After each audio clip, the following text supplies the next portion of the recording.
And we are live. Thank you guys for coming back once again. I had something interesting I wanted to do this time. It was, I wanted to go through some comments, some user comments on my YouTube channel. So, what you're looking at right now is the back end on YouTube for me. And these are the comments that I see. As you can see, I have like 2,000 spams, like spam comments. It's just ridiculous. Honestly, I don't even go in there. But the last time I did, it was stuff about, like, if you post a link, it will almost always just automatically go to spam. YouTube just catches it by default and puts it in spam. If other YouTubers have marked your comments as spam, then your comment will be more likely to go to spam. So sometimes if I go in there, I'll find legitimate comments from people who were, just honestly like my stuff, but they were in the spam section because somebody else marked them as such. So anyway, but couple of rules to keep in mind. Don't post links because YouTube will usually just delete it and I won't ever even see it. But anyway, yeah, so the first comment we've got here actually has a link Rudy Giuliani style. I don't know if you guys remember this story about Rudy Giuliani, but he didn't put a space after a period, and it created a link. And somebody bought that link and then made an anti-Trump website out of it. So this guy, Giuliani, tweeted something, and his tweet linked to like an anti-Trump website. It was hilarious. But anyway, and then he started talking about this conspiracy about Twitter being anti-Trump. It's just ridiculous. And I think he's like the head of Trump's tech department or something. It's just outrageous. Anyway, so let's read this first comment, see what they had to say. This one's from Cat Galaxy Forever.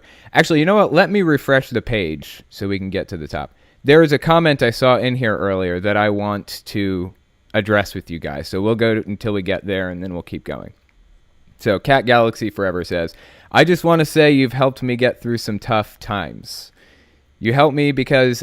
you helped me become an atheist. I still go to a Christian school, and my grandparents still think I'm Christian, but my parents know and are okay with it. I just want to say thanks, and also you're an incredible artist. Keep up the good work. What you're doing is great. I appreciate that. One note about me being an incredible artist, a lot of this stuff, I've said this before in various places, a lot of this stuff, I'm actually getting this from like places like dragoart.com or, just other drawing tutorial websites, and I'm just learning to do the drawing.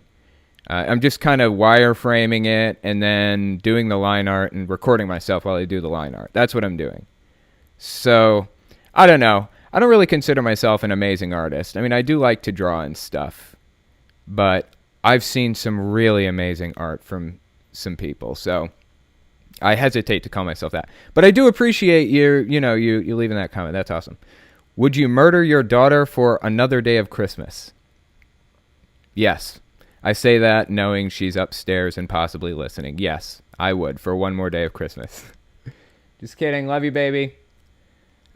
Okay, so then we've got the next comment. I don't even know what this means. Veganism? It's just a person saying veganism. That's it.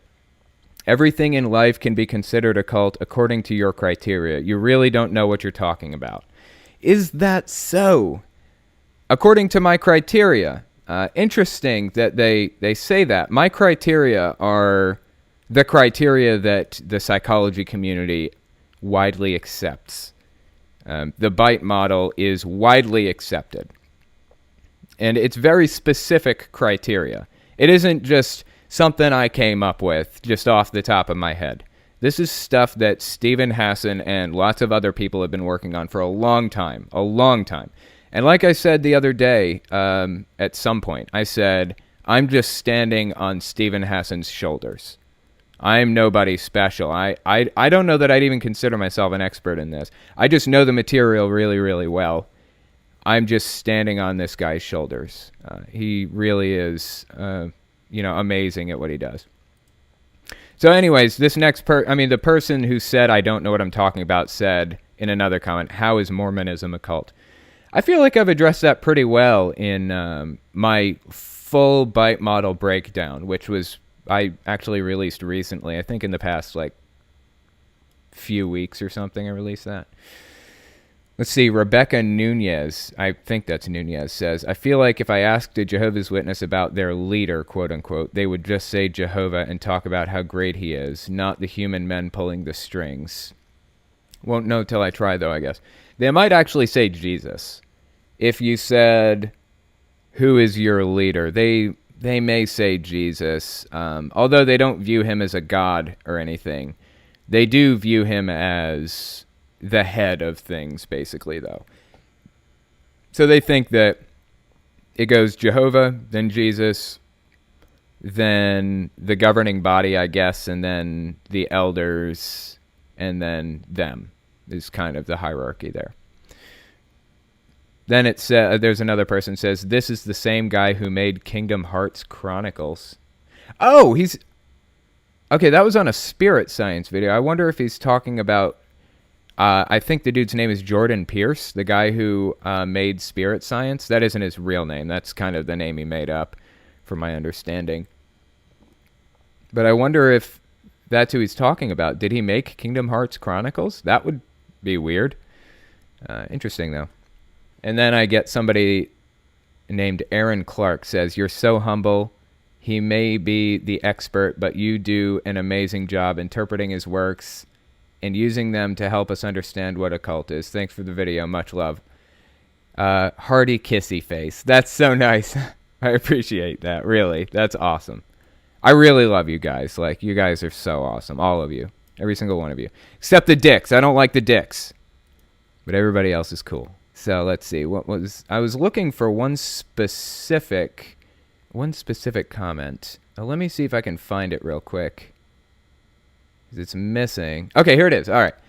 Let me just skip to this one because it's really interesting. So this one is by Viorp, and they edited the comment apparently. That's disappointing. I hope they didn't edit out the part I wanted to address.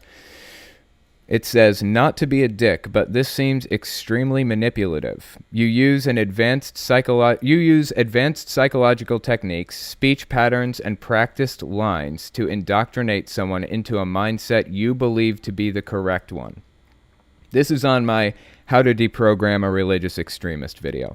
This is, well, weird. Heck, it's what a cult does. But probably same as with a cult, you believe this to be okay because you believe yourself to be in the right. Okay, now, what they're saying here, they're saying that I am indoctrinating people in the same way that Jehovah's Witnesses or anybody else is indoctrinating people, right?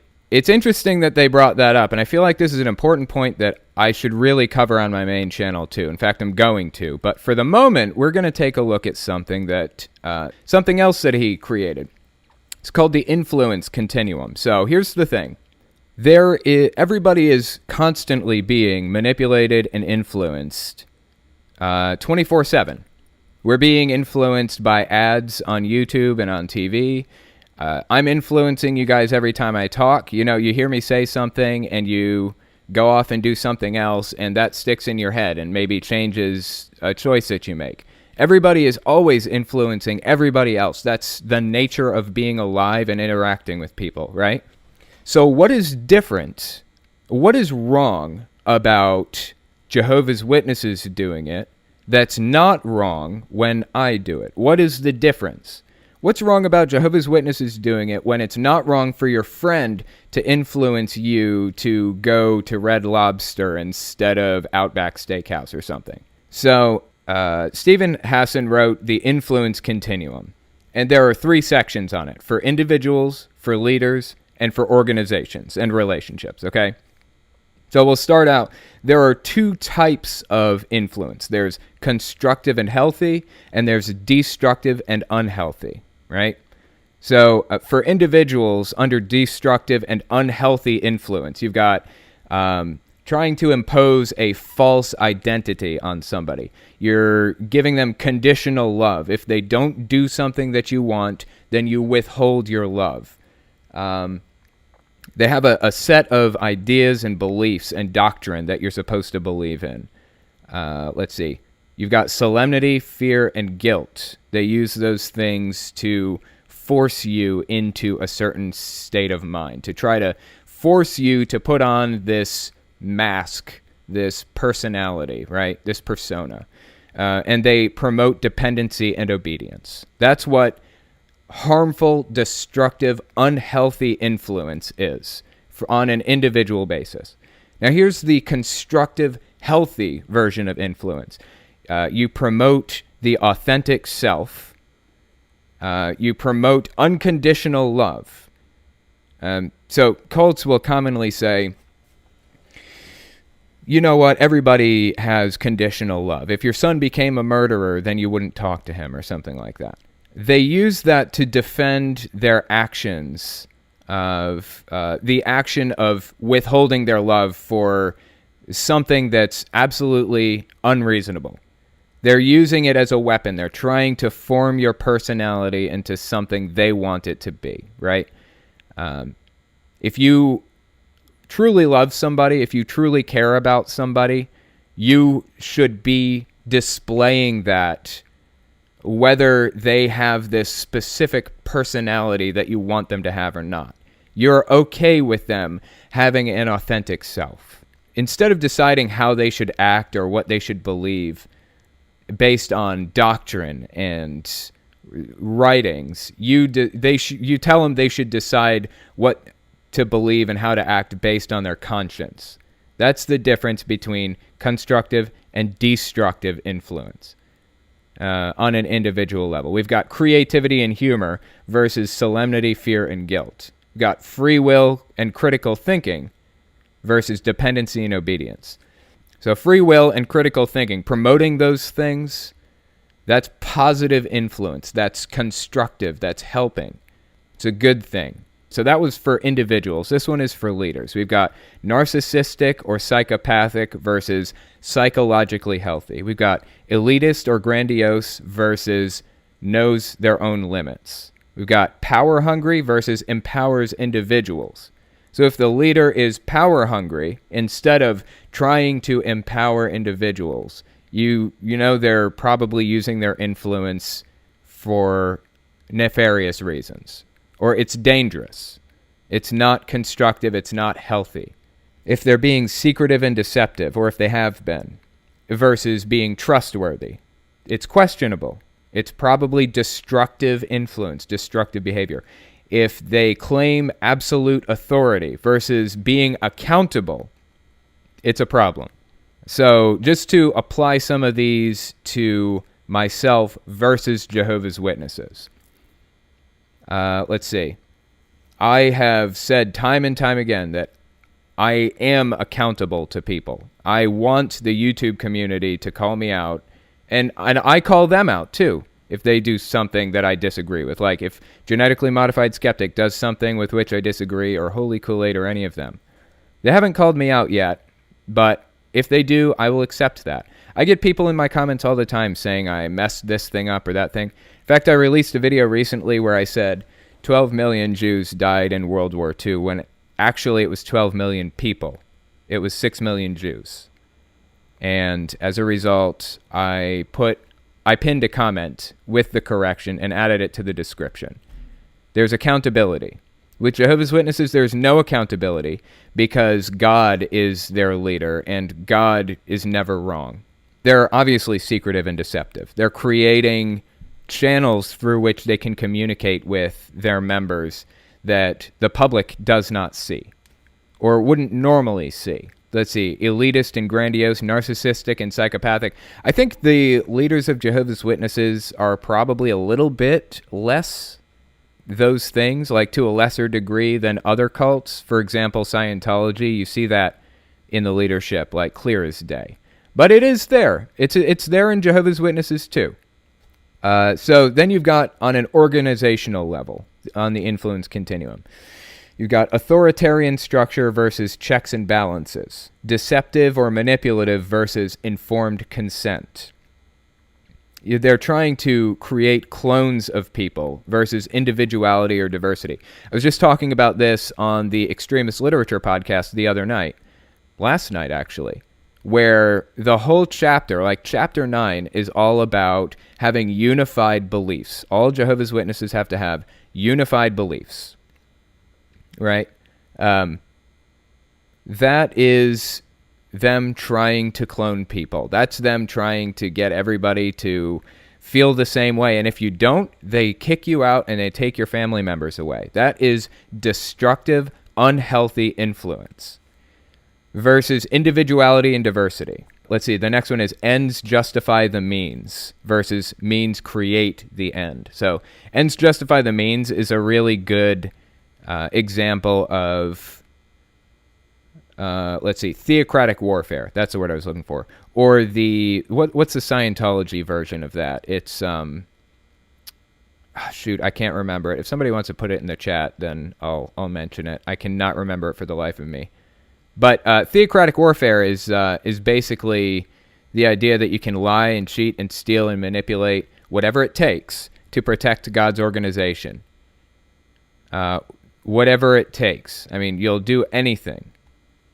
Man, I wish I could remember the Scientology version of it. What is it? The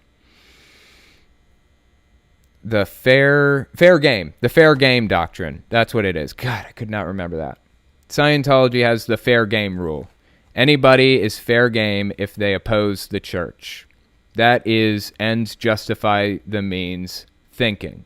That's destructive, unhealthy influence.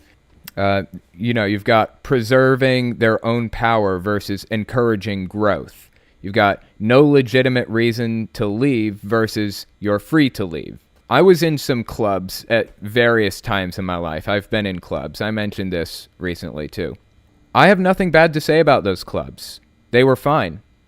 And when I wanted to leave, I just left. I walked out the door and I didn't come back. I didn't have to say a word to anybody if I didn't want to. I didn't have to say goodbye to anybody. It was just the end of it. You can't do that with Jehovah's Witnesses. As free as they say you are to leave, you aren't, period. You lose your family members and your friends if you leave. That's not free. That's not freedom. So that's what's different about me and Jehovah's Witnesses and how we influence people. I'm influencing people to use free will, critical thinking. I'm influencing people to be their authentic self, to use their conscience as their guide, instead of using doctrine, instead of using fear, solemnity, and guilt, instead of encouraging dependency and obedience, instead of trying to impose a fake identity on people. I'm trying to give them the opportunity to regain their authentic self. That's the difference. And that's why this comment here is ill-informed. Not to be a dick, but this seems extremely manipulative. You use advanced psychological techniques, speech patterns, and practice lines to indoctrinate someone into a mindset you believe to be the correct one. This is, weird. Heck, it's what a cult does. But probably same as with a cult, you believe this to be okay because you believe yourself to be in the right. What they were talking about specifically is, in this video, how to deprogram a religious extremist, I was using a technique to deprogram somebody, basically. I'm teaching a technique to get people to recognize that the belief that they hold is not sound. It's not built on solid ground. It's kind of a complicated process, and I go into it in great detail, but when people hear it, they think it's like on the level of subliminal messaging. They think it's like NLP, like neuro-linguistic programming, like I'm manipulating people in nefarious ways. It's not like that at all. I'm just asking general questions and pointing out logical flaws in their thinking.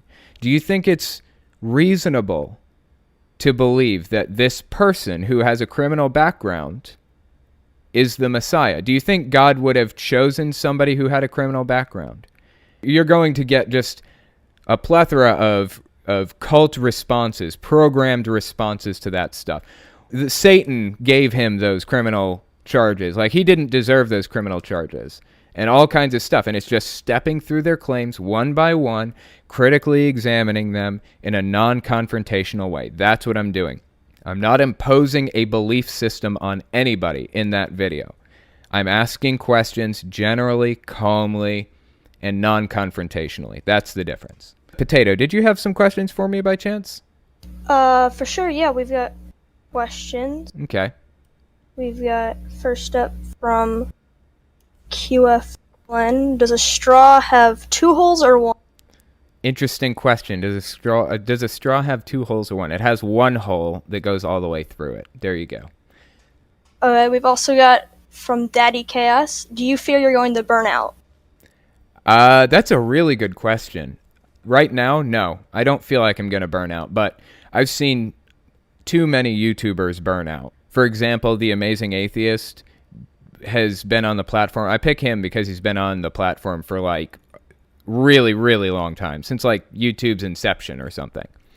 And eventually he burned out. Am I going to burn out is the question.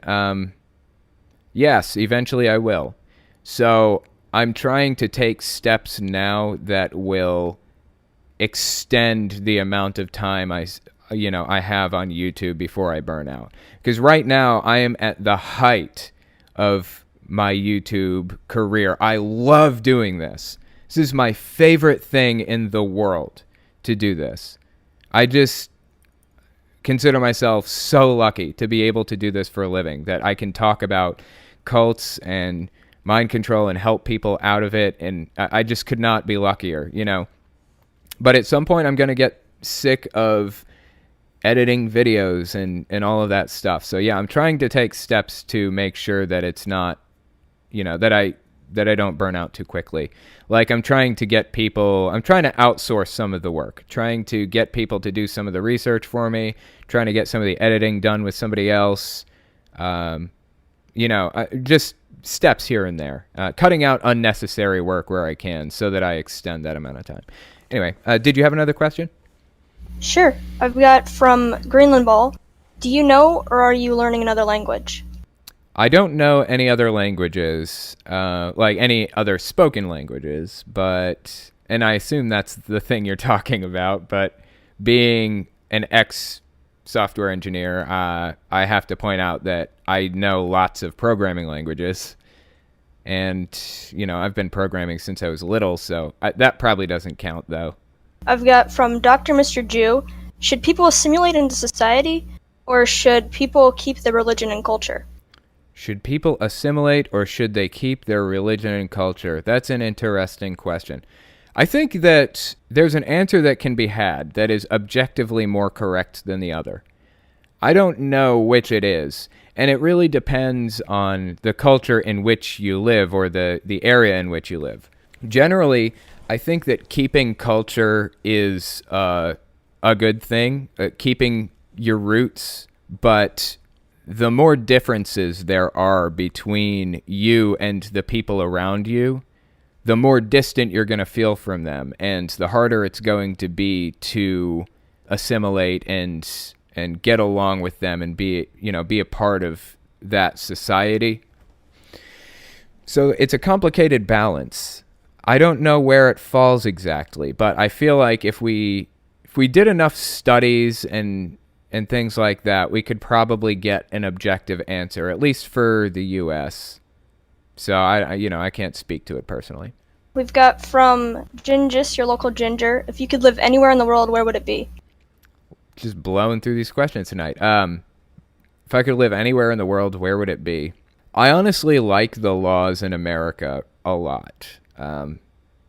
Regarding the free speech laws, the freedom of religion laws, and the Constitution. I really like the U.S. Constitution a lot. It could be refined and fixed in some things, I think, but overall, I'm genuinely really happy with it, the state of it.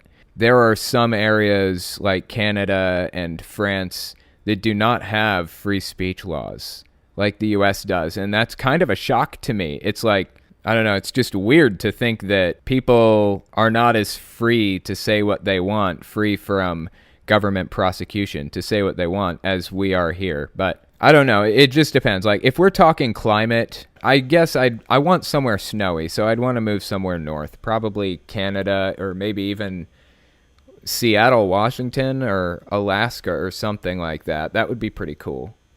But if we're talking laws, honestly, I like the US's laws, but I think Canada is a little bit more progressive, so I'd probably want to move there and maybe try to lobby them to put in some free speech laws. So yeah, that would be my answer. From Grandma Crusher, you feel YouTube is not a stable job, or can you live off of it? It is not stable, like at all. It's not stable at all. It goes up and down, up and down. Some months I make just a ton of money, and some months I barely make rent. But Patreon evens it out. So Patreon has always guaranteed that I could pay rent, luckily, since I quit my software engineering job. If it weren't for Patreon, I would have felt way less comfortable doing this full time. But yeah, I mean, for example, like a lot of people know this, but the end of the year is really, really lucrative. Like Christmas time, people are spending money on ads and all kinds of stuff, and so the what's called CPM goes way up. So I think it stands for cost per M, and M is the Roman numeral for 1,000. So it's the amount of money that YouTube pays you for each 1,000 views, right? So CPM is really high in October, November, and December, and then it just falls through the floor in January. So the January YouTube paycheck is usually, for most YouTubers, is really, really good. And then the February, March, and April ones are just complete garbage.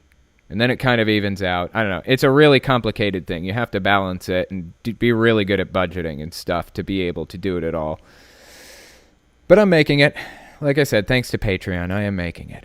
So from Cynical Sam, how do you think growing up in the area you had affected you? Growing up in the area that I grew up, in which I grew up, how did it affect me? Well, I haven't been super public about the area in which I grew up, but I have mentioned it like once, so I'll mention it again. I grew up in Connecticut when I was little, like until I was like 8 years old or something. And honestly, it wasn't like a religious area.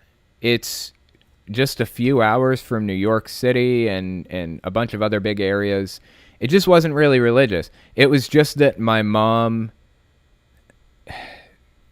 had some Jehovah's Witnesses knock on her door at just the right moment. That's what it was.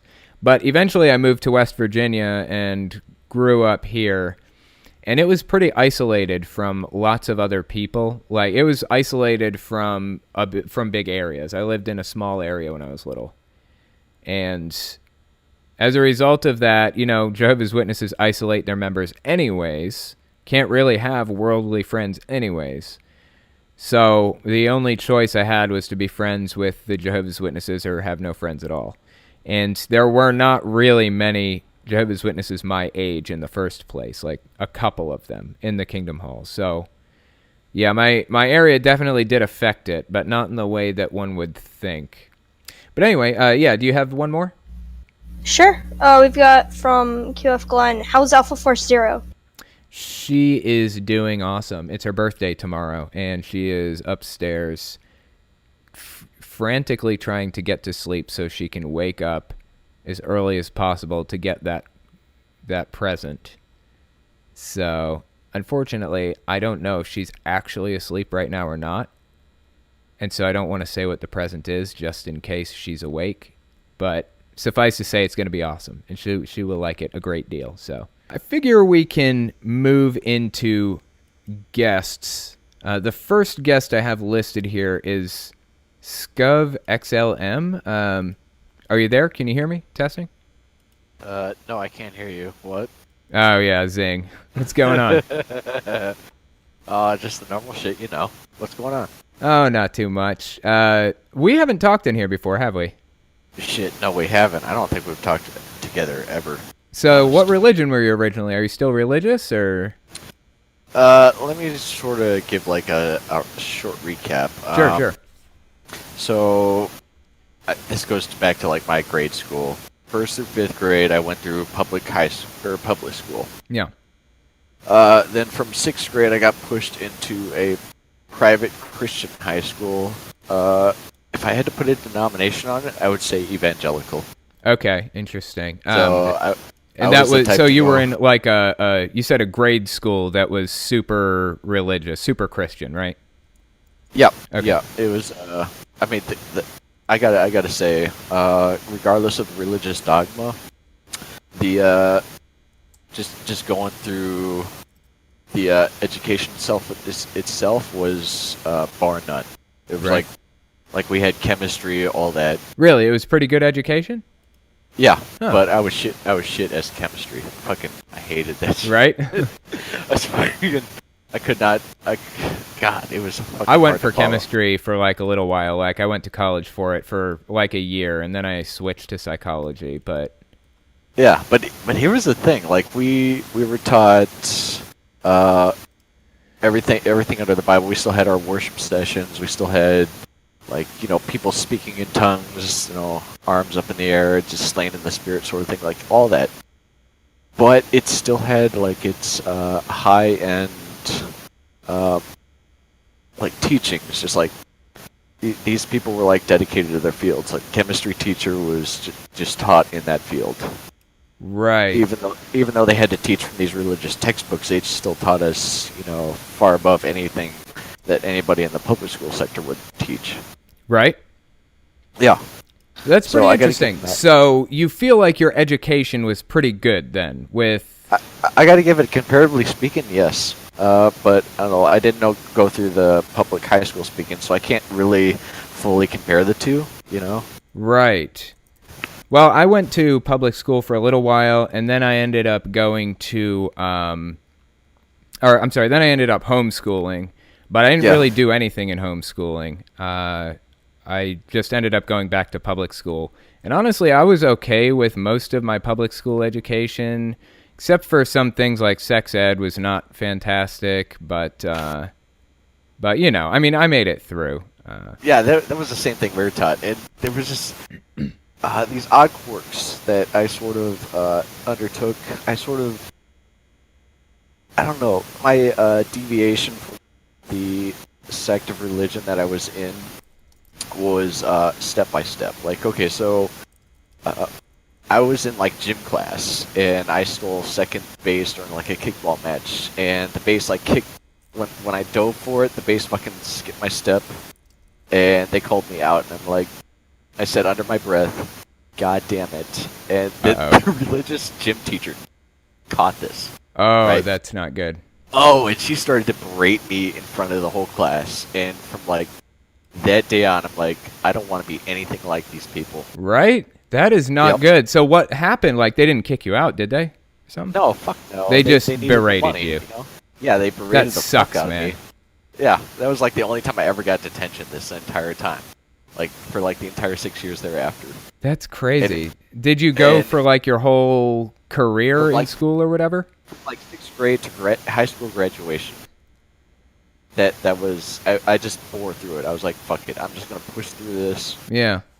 And I wound up with, I was like 3.4, 3.3 GPA. I was no class ace, but god damn it, I'd do it. That's good. Shit, man. That's A's and B's.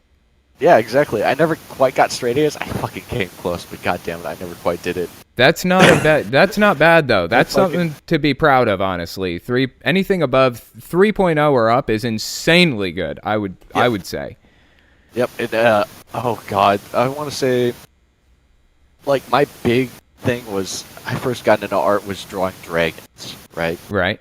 And my art teacher, she got concerned because I was drawing demonic beings, Okay. Right. and I was like, "Fucking really?" And she barred like half of my drawings from ever being in the annual art display. And you're like, you know what? Fuck this.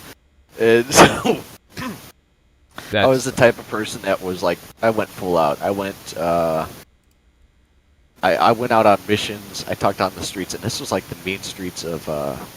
I can talk about this. This was like the ghetto of Minneapolis here, right. and I mean it's not like Chicago or Detroit, where back in the day, but we were still out there talking to people. Sure, sure. I mean, And so, they have bad areas in other spots, right? yeah, exactly. I mean, St. Louis, all that. Yeah. And so I went from, like, a year and a half after graduating, I went into enlistment in the U.S. military. Okay, right. So I went from, I guess, going out on the streets to saving souls to basically taking lives. Right. But it was one hell of a U-turn, So what branch was it? Was it like the or I'm sorry, was it the Army or It was the Army, yes. Okay. Did you I like went it? as I mean, how was it? It was my first dose of reality in Okay. the real world, and it's just not anything like anybody can compare. Yeah. That's all I gotta say about that. And yeah, it definitely set a precedence. So was that a good thing for you, you think, ultimately? I'd say yes. I hear that, Because- like, the military gives people structure that they didn't have otherwise, and that works out for them. Oh God, definitely. Fucking people that were they had no other hope other than to join. Yeah. They go to jail. That shit fucking happens. Yeah. I mean, at least it did when I went in, because this was during the surge. This was 08, 07. Okay, right. 2007, 2008. They were just looking for bodies to fill the lines, especially in the combat roles. Right. Right. So you were over in the Middle East then, basically. Yep. I served 2 tours in Afghanistan from 2011, 2012, and then a little stint in 2014. That is so crazy, man. That's just Yeah. that's something that I've never been able to relate to. It's really interesting to me, like going overseas and stuff. It's definitely a different world. I mean, if you ever got like a little bit of time, I mean, I could just regale you with stories of just shit that didn't make sense. One of these days, I'm gonna take you up on that. It sounds pretty cool. Definitely. Like the only thing I got to take issue with on atheism was, you ever just. My one question against atheism was, you ever run across these people that you wonder, how the fuck have you survived this long? That they're just that level of stupid. Yes, I have. Unfortunately, a lot of the people that I run across like that don't really take a position on religion at all. Like, it isn't really in their heads, but if I ever do bring it up, then they tell me that they're Christians, but they don't really go to church or anything, that kind of thing. I've seen some of that. Well, I mean, shit, I came back to the civilian job site about a few years later. I'm about 10 years in now. I went to active duty in the National Guard. So I talked to these people, and I found out one of my coworkers, right? Yeah. She started sending texts. I immediately got promoted to team leader, Right. or team lead in this one job field, and we're driving shuttles on this base at an oil refinery. That's where I work now. Mm. And she sends a text message. She says in this lengthy text, to sum it all up, it says, "My shuttle gas gauge is on empty. How many trips can I take before I have to refill?" Right. And I think, well, how the fuck do I answer that? Because I mean, technically, you can keep going until you stop. Right. That's interesting. In a goddamn oil refinery, right? Yeah. But I mean, That's really interesting, man. But I mean, you said that your evangelical education was pretty good generally, right? yeah, because we learned apologetics. Okay, so in this apologetics class, we not only learned, what we were proposed to learn already within the Bible and its text bit. Yeah. The important bit that I learned was there's, in the English translation, there's only so much that you can glean from it. Whereas if you look back into its Greek or to its original context, it means so much more. So Right. if you look back into Genesis, it says God created the whales, right? Right. Immediately people are going to think, oh, he created the great blue whales. No, if you look up that word, it means dragons. Really? Okay. Interesting. I've heard a lot of interesting stuff about, like, different translations and stuff. Actually, there's something called the, wait a minute, it's the Transliterary Bible, I feel like. Does that sound familiar to you, or? No, that Transliterary? one sounds a little bit different. This one is like you got the Bible with its whole little word. It's like 2,000 pages of some shit, and then Yeah. you've got the Greek translation, which is like 5,000 pages that translates every word from each word, depending on which verse it's taken from. Because like the could mean like a million different things depending on which verse it's taken from. Yeah, that's what I was would thinking of. I didn't remember the name of it though. Do you remember the name of that Bible? The only thing I'd have to look it back up, but I would suggest getting a copy of the Drake's Bible. The Drake's Bible? I'll check that out. That sounds pretty interesting. Yeah, definitely. Because that one has like annotations for like every fucking little thing that you can think of. Right. But if I'm going to chronologize it went from being evangelical to skeptical to I don't know where I'd find myself now to where I got tired of the bullshit. Yeah. What, And with now religion generally? Just you're not a big fan of how they act, or? Just everything. Yeah. So, if it didn't, how the fuck these people did? They didn't go along the same track that I did. Yeah. They didn't have any really real world experience. I guess I got to say I don't want to diminish what they have to say because there are some good sayings in it. Yeah. But it's some other ones that are just awful. Yeah. Yeah. They just send the wrong message. Yeah. Like I understand. I know what you mean. Yeah, that's really interesting stuff, though. I learned a valuable good lesson. If you cannot argue the opposite opinion that you currently have convincingly, then you don't really have any rights to you don't really understand it very well, I guess. Yeah. Yeah, it's a good point. I feel like, shoot, I can't remember. Somebody famous said something similar. Didn't say that exactly. Oh, it was Einstein, I think, said, if you can't explain something to a 6-year-old, then you don't really understand it, or something like that. It's kind of similar, but different in its own right. But yeah, I appreciate you coming on and talking to me. It's been super interesting, and I'll hit you up one of these days, and we'll talk about that stuff, okay? Yeah, anytime. All right. Yeah, it was pretty cool. Something else you guys can take a look at is something called the Skeptic's Annotated Bible. Let me just pull something up here. It's called, I think it's called bibviz.com, bibviz.com. And a lot of you guys have probably seen this before. It's pretty much, so all of these little red lines that you see here, this is every contradiction that you can find in the Bible, and it gives the verses and what they say. You can click one. Let's just click one real quick. Just pick any of them. I want to pick one with multiple contradictions. Wait, if I can. It's not. There we go. Okay. We've got only the 2 tables of Moses, 1 Kings 8 and 9. I'm sorry, 1 Kings 8, 9. There was nothing in the ark save the 2 tables of stone which Moses put here at Horeb when the Lord made a covenant with the children of Israel. And then 2 Chronicles 5:10 says, there was nothing in the ark save the 2 tables which Moses put therein at Horeb. So 2 different verses in the Bible say that there were 2 tables that Moses put there at Horeb, apparently. Then Hebrews 9:4 says, which had the golden censer and the ark of the covenant overlaid round about with gold, wherein was the golden pot that had manna, and Aaron's rod that budded, and the tables of the covenant. So anyway, it's things like that. Like you can pick out any of these, and it will give you more information on what it has to say. Murder is acceptable versus murder is not acceptable. Does God desire animal sacrifices? Things like that. Lots of really, really interesting stuff there. So you guys should check that out. bibviz.com. Pretty cool. Or you can just get the Skeptic's Annotated Bible and read it for yourself. It's in there. But the next person I wanted to bring on was the Plague Doctor 6. Are you there? Can you hear me? Yeah, I'm here. How's it going?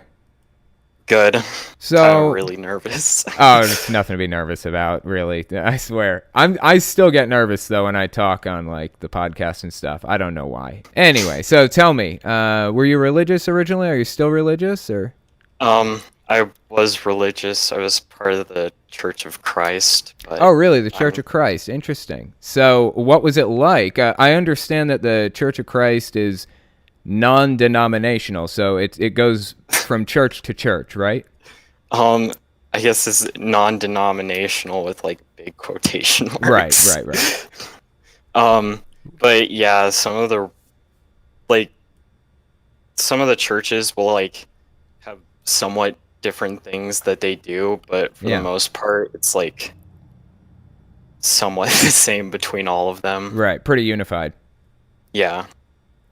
So what was it like growing up in the Church of Christ? Like, were you allowed to play musical instruments? I understand in some of them you aren't, No. right? No, they're very big, like no musical instruments. They've had like entire sermons about like why they don't do that. Let me ask you this. Are you allowed to play musical instruments generally, but not during worship, or are you just not allowed to play them at all? It's just during worship. Oh, okay. All right. I was going to say, because did you know, little fun fact here, did you know that Weird Al Yankovic is Church of Christ? Really? Yep. I did not know Yep, that. yep, he is. I was so surprised when I found that out, too. He made his career off of playing musical instruments. But like you said, I mean, it's the kind of thing you're not allowed to do during worship. Not necessarily all the time, right? Yeah, it's just worship. And it's like, they're like, can't make loud noises like shouting hallelujah or whatever, and they're like very big against clapping and a bunch of other shit. I didn't know that. Like, I didn't know that you couldn't clap and shout and stuff, because that's kind of like a hallmark of the Pentecostal religion, is all the shouting and getting your blood pumping and all that, you know? Yeah. Do you feel like it was cult-like to you? Well, I never really thought it was cult-like until I like left and it just seemed like there was a lot of like sketchy things that they did, and it kind of made me feel like it was like at least borderline cult. Right. But like what kind of stuff? Do you have examples? They would always take attendance. Like for any members that were there, they'd take an attendance, like see if you were there for like every single service. Right. Wednesday nights, Sunday nights, and Sundays. And I've heard from other people, like in the ex Church of Christ subreddit, that like if they hadn't been going like every single time, then the elders would like pull them aside and like talk to them about like why they aren't coming and why they should. That's not good. Come. That's not good at all. Another thing was there was this whole debacle with one of the former preachers that we had, and he like sent out an email like after he had left, like explaining like what had all happened, because we were all pretty much in the dark, and the elders talked about the email during like after one of the services, and it kind of just got this whole feel of don't question us ever. That's not good. Yeah, God. I really didn't like that. I have I had an ex-coworker. I worked with him at my last job as a software engineer. He was Church of Christ, and I had him on a few times, actually. And he was telling me that one of the big problems with Church of Christ is that the elders are almost like overlords. Like, they control everything. Yeah, I don't... That was a pretty obvious problem you could see, too? Yeah, pretty much. Because it's always like, they say that they get their authority from God or whatever, but like, when it just comes down to it, they're the ones running the show. Yep. Do you have any other examples of like any other ways in which they were kind of cult-like? I think that my buddy was telling me that they're reasonably relaxed about clothing and hairstyles. Was that your experience too, or were they extreme about it? Kind of. Well, like during Sunday services or whatever, we could like wear jeans or whatnot. Okay, right. But like they kind of wanted us to like, because the church had a lot of really old people in it. Yeah. And so like whenever one of the youth group people or whatever would like dress nice, like a suit and tie or whatever, Yeah. they'd like give them like big compliments about like how mature Oh, you yeah. are. Okay, so positive reinforcement. They're setting up a system of rewards and punishments. Yeah, Yeah. and they'd always kind of like give the side eye to anyone who wasn't. Yep. A lot of it isn't necessarily like the rules that are in place, really. It's mostly about how it's about the culture and how people are treated and things. So, for example, with Mormonism, I don't think shunning is on the books, but people are treated a little bit differently when they decide that they don't really believe it anymore, that kind of thing. Yeah. So I definitely know what you mean. And I think that I did a video on the Church of Christ, and I called it a cult in the video. I did a whole expose about it. I don't know if you saw that or not, but Yeah, I did. yeah, it can be really, really extreme. But I am really glad to hear that you made your way out. That's good to hear, and I appreciate you coming on and talking to me. And maybe we'll talk again on the Discord somewhere. Okay? All right. Thanks. Yep. Bye. Yeah. Yeah, that's really interesting stuff. Like I said, I'm really glad that he made it out, because sometimes people are stuck in that shit their entire lives. And before they know it, they just, they've blown their whole lives on something that's not true, on making people happy who don't deserve it. And it's just really heartbreaking.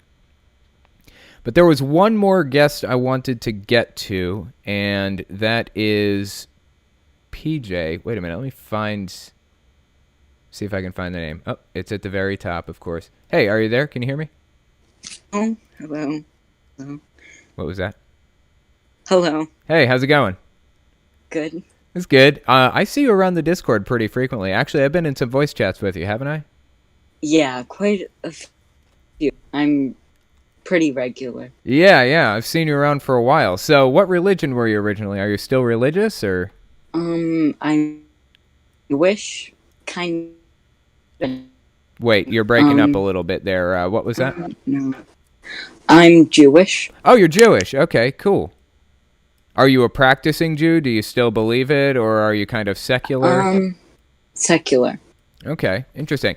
How do your parents feel about you? Do you believe in God, or? No. No, okay. No, How do I your don't. parents feel about that? Are they kind of extreme about it, or are they pretty moderate? No. My parents are really moderate. Well, my mom, so. Your mom is My parents. pretty moderate, you say? Yeah. That's good. What about your dad? Not so much? He's Catholic. Well, he was born Catholic. I think he's agnostic now. Okay. So. That's Yeah. that's an interesting thing. So your mom was Jewish, and you were raised Jewish as a result of that, I guess. Yeah. That's pretty cool. So how did you feel about religion when you were growing up? Did you see like any of the other kids talking about Christianity or any of that stuff and just think it was kind of strange, or? Well, I didn't actually know what Christianity until 5th grade. Yeah, 5th grade. You didn't know what Christianity went- was until 5th grade. That's insane. Yeah, because I went to a I went really small. You went to I a guess not really. small public school, you said? Yeah, where like religion wasn't really talked about at all. That's fascinating. Oh, man. In my school, it was just like nonstop.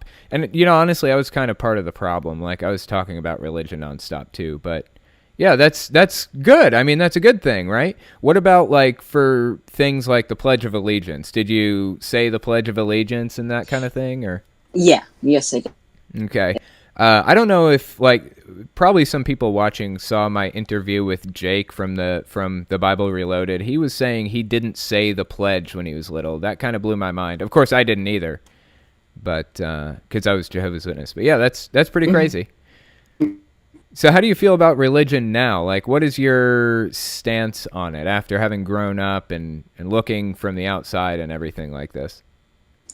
Um, well, to fifth grade, Yeah. the only school, dyslexic, the only school that will have accommodations for me is a, so now I'm in a, Wait, I kind of lost you for a second there. You were breaking up. You said you're dyslexic and the only school that'll accommodate that is what? a Christian Oh, it's a Christian school. school. Okay. That's weird. So now I'm in a Christian, and I'm not anti-theist, but I'm don't Christianity. You don't like Christianity, you say? Yeah, Oh, right. So you're not anti-theist, but you don't like Christianity generally. yeah, Got yeah. you. Got you. Really interesting. Yeah, I was just talking about this before the podcast started, but like some people feel like religion is kind of Christianity more specifically is toxic just by existing almost just because it's like you're believing in things that are untrue, you're accepting untrue things by default, and that's kind of harmful by its nature. I haven't really called myself an anti-theist necessarily. How do you feel about that? What you wouldn't do you think that that's the case or Really, it's kind of a loaded question. Do you think that it's Yeah. harmful to believe things that are untrue? Or do you think it's harmful to believe things with little or no evidence? We'll say that because there is some Yeah. evidence for some things, right? Yeah, I do think it's harmful to believe without any evidence. Yeah. Well, I just kind of rejected the title of anti-theist because when like a lot of my peers picked it up because I don't know. I just feel like I'm trying to get a lot of religious people on my side so we can work together to end extremism. You know what I mean? Mm-hmm. And I think that calling myself an anti-theist, while that is what I am, I think, it isolates people who could help me otherwise fight something that's toxic and destructive. So I haven't really picked the title up for the most part. But it took me a while to like get to the point where I could articulate that feeling. But yeah. But anyways, yeah, that's pretty interesting stuff. I mean, you don't normally come across people who were totally isolated from religion like that. Like it sounds like you said you weren't really involved in religion until 5th grade, right? Yeah. That is nuts. Well, not with Christianity, Right. with a lot of other religions, though. Like what? Like Judaism, I assume. Judaism, Buddhism. What was your experience with those religions, like Buddhism, for example? So my Buddhists come to our area and they buy shells from because really like shells. Right. And- Okay. And they'll me and everything, which is really cool. Yeah. And they're like really nice, and they say you don't need to be religious as long as you're nice, Right. respect everything. Yeah. So as long as you're nice and respectable or respectful to people, then you don't have to be religious. Is the bottom line, right? Mm-hmm. Yeah, that's a pretty decent way to look at it. I kind of feel the same way in the other direction. Like you don't have to be non-religious. You know, I'm honestly like I'm all about respecting people generally. Like you don't have to be a dick about anything, you know? I just don't like it when people like attack other people. Like I'm sure there are better ways to get points across than attacking people. Yeah. It's just I don't know. There's been this culture of people on YouTube feeling like mockery or mocking somebody is virtuous. I don't know where that came from or why they latched onto that, but it's not. It's a bad idea. You do not want to mock people.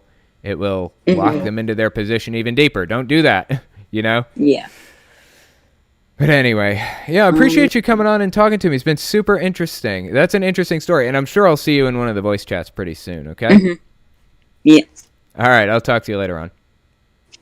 Yeah, that's pretty cool. I'm in the voice chats from time to time, and I see PJ in there a lot, interestingly enough. Anyways, yeah, I appreciate you guys coming on and giving this a listen, and I will talk to you next week.